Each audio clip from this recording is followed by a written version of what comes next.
কিছু মিলিয়ে আমি পৌঁছেছি।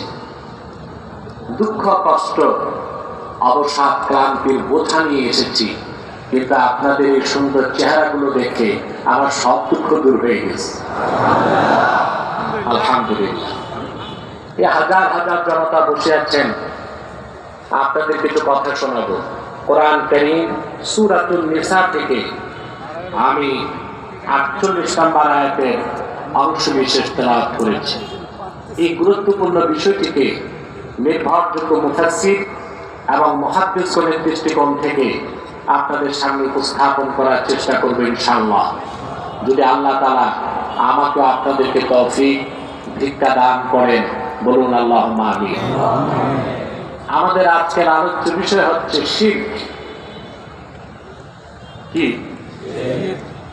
আমরা আজকে ইচ্ছা বা অনিচ্ছায় আকীদাগত শিরক, রাজনৈতিক শিরক, সাংস্কৃতিক শিরক, বিভিন্ন শিরকে আক্রান্ত হয়ে মূল্যবান ঈমানকে নষ্ট করে ফেলছি। সেই লক্ষ্যে ঈমান ধ্বংসকারী এর সবচেয়ে মারাত্মক অপরাধ শিরকের উপর কিছু কথা আপনাদেরকে শোনাবো। ভূমিকাতে ছোট্ট একটি কথা বলছি। এখানে যারা এসেছেন আর বসে আছেন, আসার পেছনে পার্থিব, জাগতিক, সামাজিক কিংবা রাজনৈতিক কোনো স্বার্থ আমাদের নাই। আমরা এসেছি আল্লাহ তার হাবিবের রেজামন্দি হাসিল করার জন্য, ইহকালীন কল্যাণ আর পরকালীন মুক্তিকে নিশ্চিত করার জন্য, ঠিক না? আপনারা এটা নিশ্চিত থাকতে পারেন যে আল্লাহ তাআলা আপনাদেরকে পছন্দ করেছেন। এদিকে আপনারা খুশি হন নাই? আল্লাহ আপনাদের পছন্দ করেছেন। তার প্রমাণ কি? আল্লাহ পছন্দ করলেই মানুষকে দ্বীন শিখার সুযোগ করে দেন। এটা আমার কথা না, সহিহুল বুখারী কিতাবুল ইলমে হাদিসে এসেছে। আল্লাহর হাবিব ইরশাদ করেছেন, হযরত মুআবিয়া রাদিয়াল্লাহু তাআলা আনহু বর্ণনা করেন, আল্লাহর হাবিব ইরশাদ করেছেন, মাইয়ুরিদিল্লাহু বিহি খাইরান ইউফাক্কিহু ফিদ্দীন। আল্লাহ রাব্বুল আলামিন তার যে বান্দাকে ভালোবাসেন, পছন্দ করেন, আল্লাহ তার দ্বীনের সমঝদার বানায় দেন। ফাক্কাহা, ইউফাক্কিহু মানে ফকিহ বানানো, ইউফাক্কিহু ফিদ্দীন মানে ইয়াজআলহু ফাকিহান ফিদ্দীন। আল্লাহ যাকে পছন্দ করেন দ্বীনের শিক্ষা দিয়া তার দ্বীনের সমঝদার বানায় দেন। আল্লাহ আমাদের পছন্দ করেছেন। কথা বলেন। আরে ভাই, আমরা কি কবরস্থানে না মাহফিলে? তো পুরুষ মানুষ আপনারা পুরুষোচিত কণ্ঠে জবাব দেন, আল্লাহ পছন্দ যে করেছেন, খুশি আছেন? আল্লাহ খুশি, আমরা খুশি। বেজার শুধু শয়তান, শয়তান বেজার, তার চেহারা চেমুন্ডারাও বেজার। বেজার না? কারণ সব শয়তান তো আর পালায় নাই, কিছু তো রয়ে গেছে। যারা সুযোগ পাইছে, কেউ পালাইছে স্বামীর বাড়ি, কেউ শ্বশুর বাড়ি, কেউ দাদার বাড়ি, বাকি চালা চামুন্ডা তো রয়েই গেছে। এখন ওদের তো মনে জ্বালা। চকরিয়ার মানুষ আল্লাহর কোরআনকে কেন্দ্র করে এত বড় সমাবেশ উপহার দিয়েছে, ওরা বেজার না? ওদের উস্তাদ শয়তানও বেজার। এখন শয়তান একটাই চেষ্টা করবে, আপনাদেরকে মুনাজাতের আগে উঠানো যায় কিনা। আমরা তো একটু পরে মুনাজাত করব, তা আমরা নেক নিয়ত করে শয়তানের নাপাক গালে একটা চপেটাঘাত করতে পারি? আমরা নিয়ত করছি কিছুক্ষণ পরই আজকের মুনাজাত করে, গুনাহ মাফ করে, নিষ্পাপ বেহেশতি আল্লাহওয়ালা হয়ে বাড়ি যেতে চাই। কারা কারা হাত তুলে আল্লাহ তাআলাকে দেখা? ইনশাআল্লাহ। আল্লাহ কবুল করুন, আল্লাহ মঞ্জুর করুন, বলুন আল্লাহুম্মা আমিন। আসুন এবার সরাসরি আমরা আলোচনায় প্রবেশ করছি। আল্লাহ তাআলা কোরআনুল কারীমে তার চূড়ান্ত সিদ্ধান্ত জানিয়েছেন, ইন্নাল্লাহা লা ইয়াগফিরু আন ইউশরাকা বিহি ويغفر ما دون ذلك لمن يشاء নিশ্চয় আল্লাহ রাব্বুল আলামিন আল্লাহর সাথে কোন ব্যক্তি বা বস্তুকে যদি শরীক করা হয় সে শিরকের গুনাহ কখনো মাফ করবেন না। এই সিদ্ধান্ত কার? আল্লাহ। এই ইউটিউবার তোমার ড্রোনটা এইভাবে নাচানাচি করায় না, এটা মনোযোগ নষ্ট হবে। এটা নামাই তুলো বা উপরে রাখো, এটা ড্রোন আর কিচ্ছু না। এটা দেখে পরিবেশ নষ্ট করবেন না। আমার দিকে তাকান। আল্লাহ তাআলা বলেছেন নিশ্চয় আল্লাহ রাব্বুল আলামিন শিরকের গুনাহ কখনো মাফ করবেন না। ওয়া ইয়াগফিরু মা দুনা যালিকা লিমান ইয়াশা, এছাড়া বান্দা যত বড় গুনাহ করুক ইচ্ছে করলে আল্লাহ মাফ করে দিবেন। সুবহানাল্লাহ। এখন প্রশ্ন আসে, আল্লাহ শুধু শিরকের গুনাহই মাফ করবেন না, তাহলে কি কুফরির গুনাহ মাফ করে দিবেন? প্রশ্নটা আসে, কথা বুঝেন না? না, এখানে শিরক মানে কুফর। ইন্না বাইনা শিরকি ওয়াল কুফরি ওয়াজহাল উমুমি ওয়াল খুসুস, শিরক আর কুফরের মধ্যে আম ও খাসের সম্পর্ক। প্রত্যেকটা শিরকি কুফর, কিন্তু প্রত্যেকটা কুফর শিরক নাও হতে পারে। এই জন্য প্রত্যেক মুশরিকই কাফের, কিন্তু প্রত্যেক কাফের মুশরিক নাও হতে পারে। সেজন্য আপনারা দেখুন কোরআন কারিমে মুমিনদের নামে সূরা আছে, সূরাল মুমিনুন। মুনাফিকদের নামে সূরা আছে, সূরাল মুনাফিকুন। কাফেরদের নামে সূরা আছে, সূরাল কাফিরুন। কিন্তু মুশরিকদের নামে, মুশরিকুন নামে কোন সূরা আছে নাকি? কেন নাই? মুশরিকরা কাফেরদেরই অন্তর্ভুক্ত। তার মানে প্রত্যেকটা শিরকি কুফর। কেমন কুফর? ইন্না শিরকা আকবাহুল কুফরে, কুফরের মধ্যে সবচেয়ে নিকৃষ্ট হচ্ছে শিরক। এই জন্য মুশরিককে আলাদা নামে নামকরণ করা হয় নাই সূরার মাধ্যমে। মুশরিকরা এমনিতেই কাফের। তার মানে স্পষ্ট, আল্লাহ তাআলা কোন বান্দা যদি শিরক বা কুফর করে আর বিনা তওবায় মারা যায়, তাকে কখনো মাফ করবেন না। তার ফাইনাল ডেস্টিনেশন হবে জাহান্নাম। তাকে আল্লাহ কখনো ক্ষমা করবেন না। এটা কার আইন? কার ওয়াদা?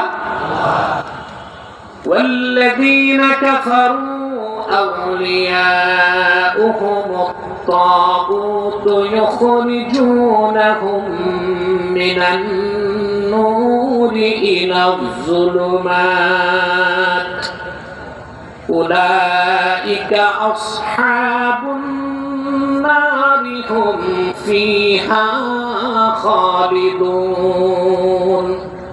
যারা কুফর করবে, কাফের হবে, আল্লাহ পাক বলেন তারা অনন্তকাল জাহান্নামে থাকবে, কোনদিন তারা ক্ষমা পাবে না, মাফ পাবে না। কিন্তু আমলনামায় যদি শিরক আর কুফর না থাকে, বান্দা যত বড় গুনাহগার হোক, ফাহুয়া ইলাল্লাহ ইন শাআ আফা আনহু ওয়া ইন শাআ আযাবাহু।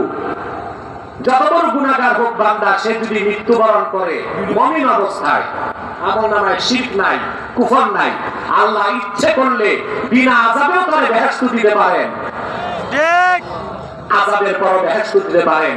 তবে সে যেহেতু মুমিন, যত বড় গুনাহগার হোক, শাস্তির পর হলেও সে বেহেশত পাবে। বলেন সুবহানাল্লাহ। সুবহানাল্লাহ।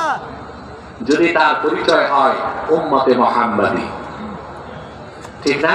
ঠিক। আমরা জাতীয়তাবাদকে বাংলাদেশে প্রচার করা হয়, হয় না? কিন্তু আমাদের জাতীয়তাবাদ হচ্ছে, আমাদের জাতীয়তাবাদের মূল ভিত্তি হচ্ছে, আমাদের প্রধান পরিচয় আমরা উম্মতে মুহাম্মাদী মুসলমান। আর যারা ন্যাশনালিস্ট, কামাল পাশা তার তুর্কের আদর্শকে মানে, তারা জাতীয়তাবাদকে ভাগ করে ফেলেছে ভৌগোলিক সীমানায়। যে বাংলাদেশে থাকে সে কি কথা বলে না, যে পাকিস্তানে থাকে, যে আমেরিকা থাকে, মার্কিনী। ইসলাম এই জাতীয়তাবাদকে বিশ্বাস করে না। ইসলাম যে জাতীয়তাবাদ শিখায়, মুসলমানের প্রিন্সিপাল আইডেন্টিটি সে মুসলিম। আমার আপনার প্রধান পরিচয় কি? তারপরে বলতে পারে বাঙালি বা বাংলাদেশি, এটা নিয়ে তো ফতুয়া আছে। কেউ বলে বাঙালি, কেউ বলে বাংলাদেশি। আসলে আমরা বাংলাদেশি বলবো, বাঙালি বলবো না। বাংলাদেশের মানুষ বাংলাদেশি। বাঙালি তারাই নিজেদের পরিচয় দিতে চায় যারা হিন্দুত্ববাদে বিশ্বাসী, ভারতকে দোষর নীতিতে বিশ্বাস করে। ওরাই নিজেদের পরিচয় দেয় কি বাঙালি। কারণ বাংলাদেশে ভাগ হয়েছে, ওপার বাংলা এপার বাংলা, এটা তারা মানতে চায় না। তারা বলতে চায় পুরাটাই কি বাংলা। ওদের বিপদ হয়েছে বাংলাদেশ স্বাধীন হয়ে। ওদের এটাই মনের আনন্দ ছিল ওদের পূর্বপুরুষদের, যে দুই বাংলা কি থাকবে, এক থাকবে। ওরাই নিজেদের পরিচয় দেয় কি বাংলা। আমরা বলি না আমরা বাংলাদেশি, কিন্তু এটা আমাদের আসল পরিচয় না। আমাদের আসল পরিচয় আমরা উম্মতে মুহাম্মাদী। আর কোন জাতীয়তাবাদ মানবেন, এইটা না ইসলাম একটা। আপনি যদি প্রচলিত জাতীয়তাবাদকে মানেন, তা আপনি মুসলমানদেরকে বিভক্ত করতে হবে।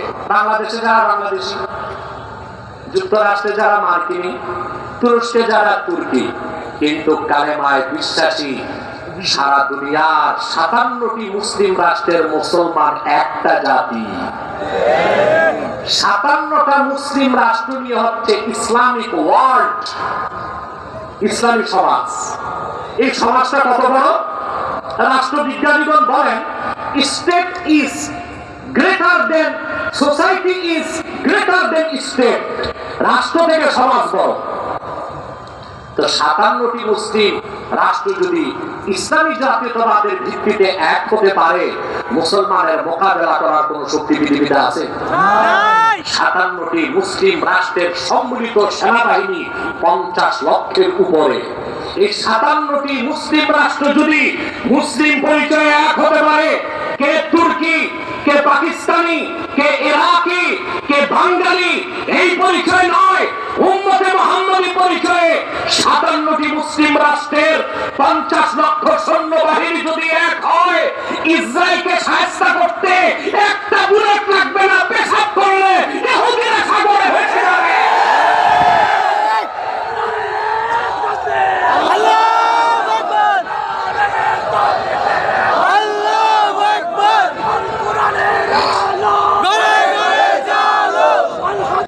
তাহলে আমাদের পরিচয় আমরা কি মুসলিম।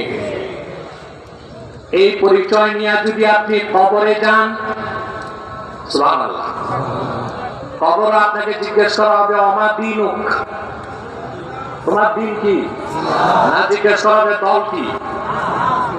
কথা বলে হাসর ময়দানে আপনি যখন ইমানদার উঠবেন হাসরে, ওখানে আপনার পরিচয় কি?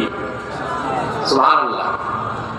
আল্লাহ হাবিব ইরশাদ করেছেন আহলুল জান্নাতি 20 ওয়া 100 সাফিন।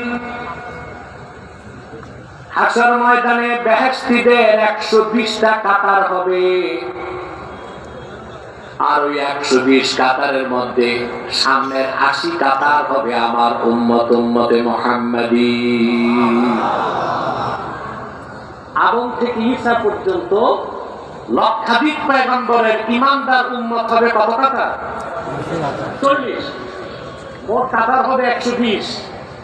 লক্ষাধিক নবীর ইমানদার উম্মত হবে মোটে 40 কাতার। আমরা হব 80 কাতার। সুবহানাল্লাহ, সুবহানাল্লাহ। তো দুনিয়াতে আমাদের পরিচয় মুসলিম, কবর পরিচয়, হাসরের পরিচয় মুসলিম। এটা আমাদের জাতীয়তাবাদের মূল ভিত্তি, ঠিক না? আমরা ভৌগোলিক সীমানায় জাতীয়তাবাদকে বিভক্ত করতে পারি না। তা আপনি যদি উম্মতে মুহাম্মাদী পরিচয়ে মৃত্যুবরণ করেন, আপনার আমলনামায় যদি শিরক আর কুফর না থাকে, যত বড় গুনাহগার হন আল্লাহ আপনাকে মাফ করে দিবেন শাস্তির পরে। আর যদি তওবা করতে পারেন, তাহলে বিনা শাস্তিতে আল্লাহ আপনাকে জান্নাত দান করবেন, আপনার গুনাহ যত বেশি হোক। গুনাহ আপনি করেছেন যুবকরা, আপনাদের গুনার বোঝা যত বড়, আল্লাহর রহমত তো তার চেয়ে বড়।